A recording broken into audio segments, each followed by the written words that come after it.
चिड़चिड़ करता है या गलत मार्ग पर चलता है।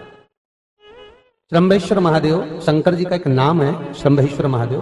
तो जब कोई व्यक्ति चिड़चिड़ करता है, क्रोध करता है, गुस्सा करता है, तो महाराज शंकर भगवान का श्रंभेश्वर महादेव का नाम लेकर 31 बेलपत्र, जिस व्यक्ति को क्रोध आता है उस व्यक्ति का स्मरण कर कर आखा चावल मतलब सेके चावल के साथ एक एक बेलपत्र 31 बेलपत्र कर कर शिव जी के शिवलिंग पर समर्पित करी जाती है, मात्र 10वीं की तिथि के लिए, केवल 10वीं, चाहे उजाला की हो चाहे अंधेरे की। कौन से महादेव का नाम लेना है? श्रंभेश्वर महादेव, शिव जी का एक और चीज है महाराज, छोटे छोटे बच्चे रहते हैं, कुछ कुछ बच्चों को माता जबरदस्ती के भोजन कराती है, खिलाती है, ठोकती, मारती, खिलाती है। कुछ कुछ बच्चे ऐसे रहते हैं वो कुछ खा ही नहीं पाते, मुख में दो और वॉमिटिंग कर देते हैं, उल्टी कर देते हैं।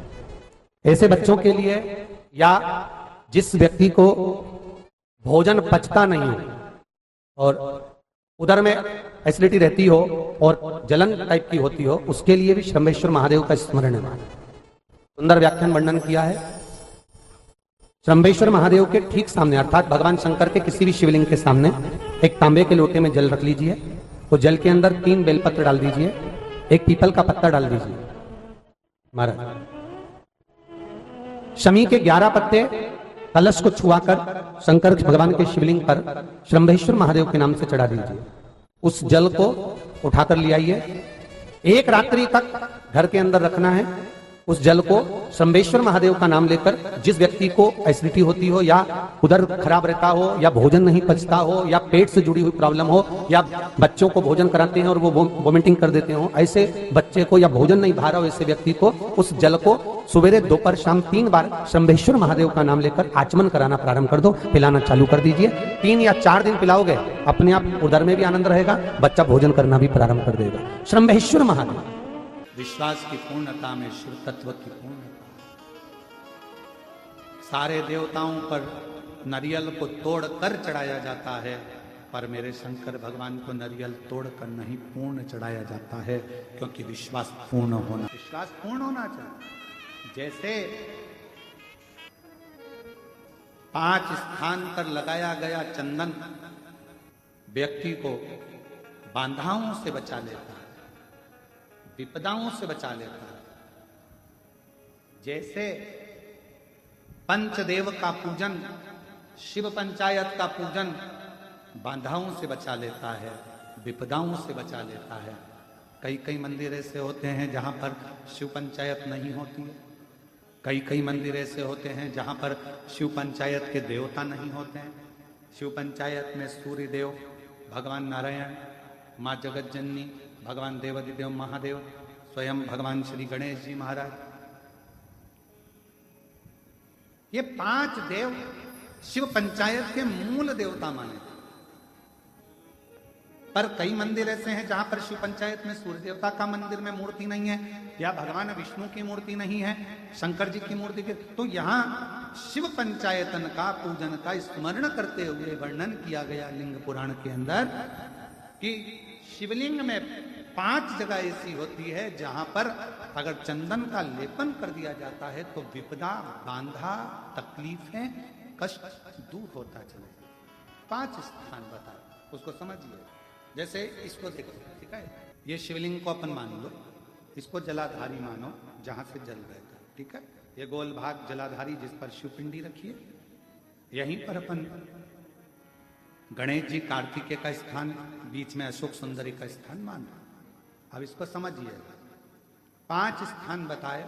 पहला स्थान भगवान शंकर के पूरे शिवलिंग का मध्य भाग, ये पूरा जो शिवलिंग है शिव जी का, उस शिवलिंग का मध्य भाग प्रथम। द्वितीय है जहां पर गंगा का अविरल धारा निरंतर बह रही है, द्वितीय स्थान गंगा की धारा का मूल बिंदु शिखा, पहला। दूसरा, तृतीय स्थान उसी के सामने जो जलाधारी का पटका दिख रहा हो, दिखता है जलाधारी का सामने का हिस्सा, भीतर का हिस्सा नहीं, जिस पे रखा है वो हिस्सा नहीं, सामने जो दिख रहा है। 1, 2 और तृतीय स्थान मां अंबा जगदम्बा के कंठ भाग पर चंदन का लेप। महाराज 3 स्थान ये बताए। चौथा स्थान जहां से जल नीचे गिर रहा है, जल गिरने का जो स्थान छोटा सा एक भाग रहता है, वो जितनी जगह रहती है उसके मध्य भाग, चतुर्थ स्थान। और 5वें नंबर का जो भाग बताया गया वो अशोक सुंदरी का स्थान। ये 5 स्थान ऐसे हैं जहां चंदन का थोड़ी सी बिंदी भी अगर हम लगा देते हैं तो कैसी भी विषम परिस्थिति हो वो टल जाती है और बाबा की कृपा होना प्रारंभ। पंचदेव, शिव पंचायत के 5 देवताओं का स्मरण कर कर, सूर्य देव, नारायण, मां जगदम्बा, दुर्गा भवानी, भगवान देव महादेव, भगवान श्री गणेश जी महाराज का स्मरण कर कर पंचदेव के नाम से पंच नहीं है अपने मंदिर में शिव पंचायत नहीं विराज रही है या शिव पंचायत है नहीं, अपने मंदिरों में शिव पंचायत की मूर्ति नहीं है, तो हम 5 स्थान पर लेपन कर सकते। और हम तो यहां तक कहेंगे अगर कोई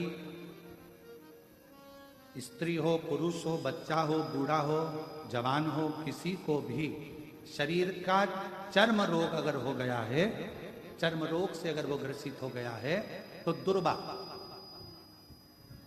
जानते हो दुर्वा, सोमवार की अष्टमी के दिन यही 5 स्थान पर दुर्वा को समर्पित करें और वही दुर्वा वापिस लेकर आए और 5 दिन तक लगातार एक एक दुर्वा, जो स्थान बताए हैं, प्रथम स्थान की दुर्वा पहले, द्वितीय स्थान, तृतीय स्थान की तीसरे दिन, चौथे स्थान की चौथे दिन, 5वें स्थान की 5वें दिन उस दुर्वा का सेवन करे धीरे धीरे।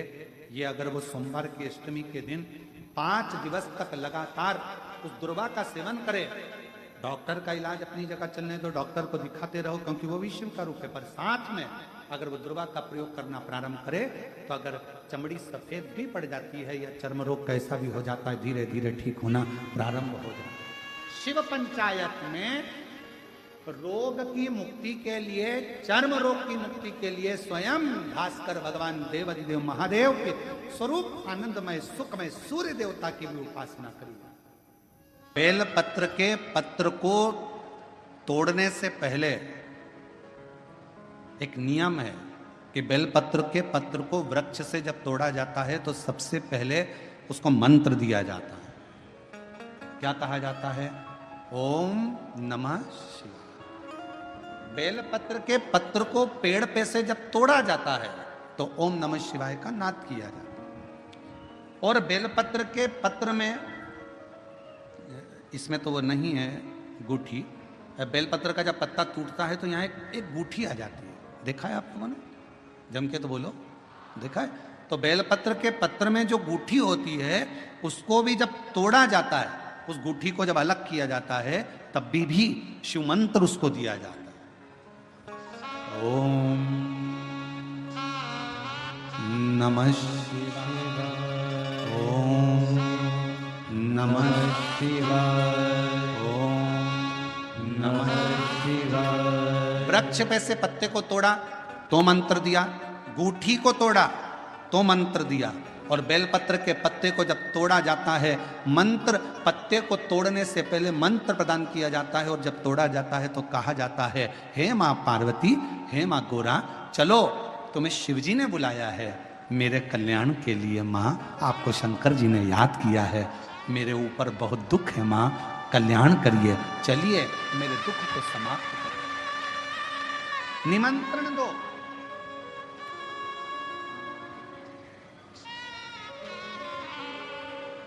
पहले नंबर पर क्या देना है? बेलपत्र के पत्र को तोड़ने से पहले जम के बोलो मंत्र।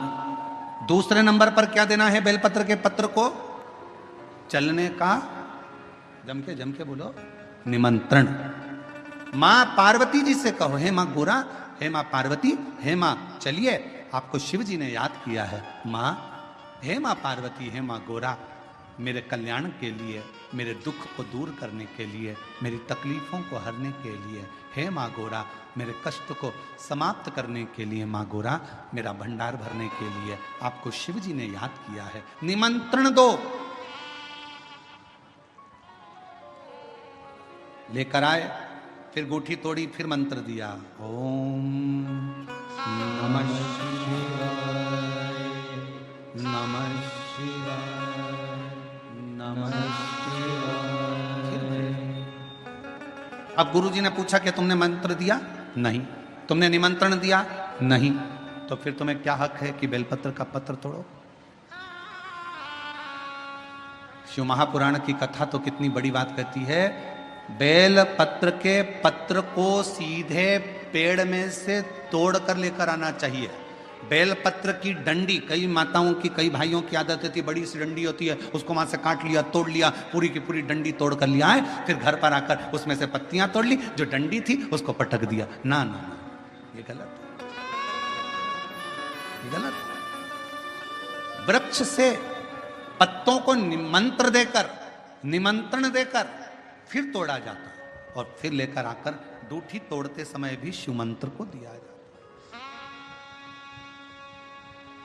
कुछ नियम है बेलपत्र के भी, उसको धारण करना चाहिए। कुछ जैसे डॉक्टर की गोली खाने के भी नियम होते हैं। डॉक्टर साहब लिखते हैं कि सुबह ये गोली लेना, शाम को ये लेना, ये भोजन के पहले लेना, ये भोजन के बाद लेना, और सुनो इसको गर्म दूध से ले लेना, इसको पानी से ले लेना। अब मालूम पड़े तुमने सोचा कि मैं एक काम करती हूँ, कहाँ मेरा टाइम बर्बाद करूंगी, सुबह लो, शाम को लो, दोपहर में लो, तो तुमने सारी गोली एक साथ खा गई और फिर डॉक्टर के पास गई, डॉक्टर साहब मेरे को तो आराम ही नहीं लग रहा, मैंने 3 बार 15 दिन से गोली खा रही हूँ, 10 दिन से गोली खा रही हूँ। डॉक्टर साहब ने पूछा गोली खा रही हो तो क्या तुमने नियम धारण करा? हाँ। क्या क्या नियम धारण करा? सुबह की गोली सुबह खाई, भूखे पेट की भूखे पेट खाई, भोजन के बाद की भोजन के बाद खाई? नहीं नहीं नहीं, मेरे पास समय नहीं रहता, इसलिए सारी की सारी एक साथ खा गई। डॉक्टर ने कहा इसीलिए तो दवाई असर नहीं कर रही है। दवाई खाने का भी तरीका होता है। आवाज सेट नहीं है भाई, दवाई खाने का भी तरीका होता है। दवाई को खाने का भी एक तरीका है, उस दवाई को खाओगे आनंद पाओगे, स्वस्थ हो जाओगे, रोग मुक्त हो जाएगा। तो दवाई के खाने का भी तरीका है। उसी तरह गुरु कह रहे हैं, संत ने कहा कि तुमने गलती करी, तुमने करी। पहले मंत्र दो, फिर से बोलो, पहले मंत्र, फिर निमंत्रण, फिर दूठी तोड़ते समय फिर मंत्र, फिर ओम नमः शिवाय, ओम नमः शिवाय, ओम नमः शिवाय। फिर मंत्र के बाद निमंत्रण दो। माँ पा, हे माँ गौरा, साथ में बोलो, हे माँ गौरा, हे माँ पार्वती, चलिए आपको देवाधिदेव महादेव बुला रहे हैं, मेरे दुख को काटने के लिए, कष्ट को मिटाने के लिए, तकलीफों को मिटाने के लिए। माँ आपको शिव ने याद किया है। पत्र लेकर फिर शिव के पास चले।